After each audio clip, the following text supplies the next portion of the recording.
اسرائیلی فضائی حملوں کے تازہ سلسلے میں غزہ کے مختلف علاقوں میں خان یونس، جبالیہ اور نصیرات میں کم از کم 23 فلسطینی شہید ہو گئے، جن میں ایک صحافی اور ریسکیو سروس کے سینئر اہلکار بھی شامل ہیں۔ مقامی طبی ذرائع کے مطابق جبالیہ میں فلسطینی صحافی حسن مجدی ابو بردہ اپنے خاندان کے کئی افراد کے ہمراہ اس وقت شہید ہو گئے جب ان کے گھر پر اسرائیلی میزائل حملہ کیا گیا۔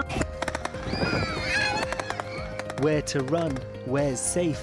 دوسری جانب نصیرات میں ایک اور فضائی حملے میں ریسکیو حکام کے سینئر اہلکار اشرف ابو نار اور ان کی اہلیہ اپنے گھر میں نشانہ بنے اور شہید ہو گئے۔ اسرائیلی فوج نے ان حملوں سے متعلق کسی قسم کا تبصرہ نہیں کیا، تاہم فلسطینی حکومت کے میڈیا دفتر نے تصدیق کی ہے کہ ابو بردہ کی شہادت کے بعد 7 اکتوبر 2023 سے اب تک شہید ہونے والے فلسطینی صحافیوں کی تعداد 220 ہو چکی ہے۔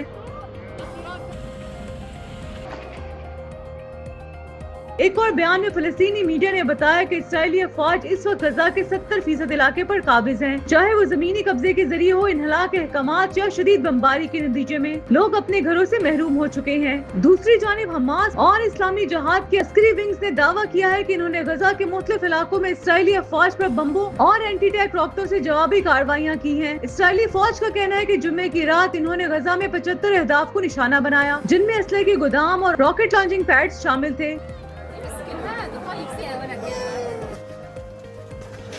غزہ کی صحت کے حکام کے مطابق مسلسل جاری اسرائیلی جارحیت کے نتیجے میں اب تک 3,50,900 سے زائد فلسطینی شہید ہو چکے ہیں، جبکہ علاقے کی صورتحال مکمل طور پر تباہ ہو چکی ہے۔ امدادی تنظیموں نے خبردار کیا ہے کہ غزہ میں شدید غذائی قلت کے آثار نمایاں ہو چکے ہیں۔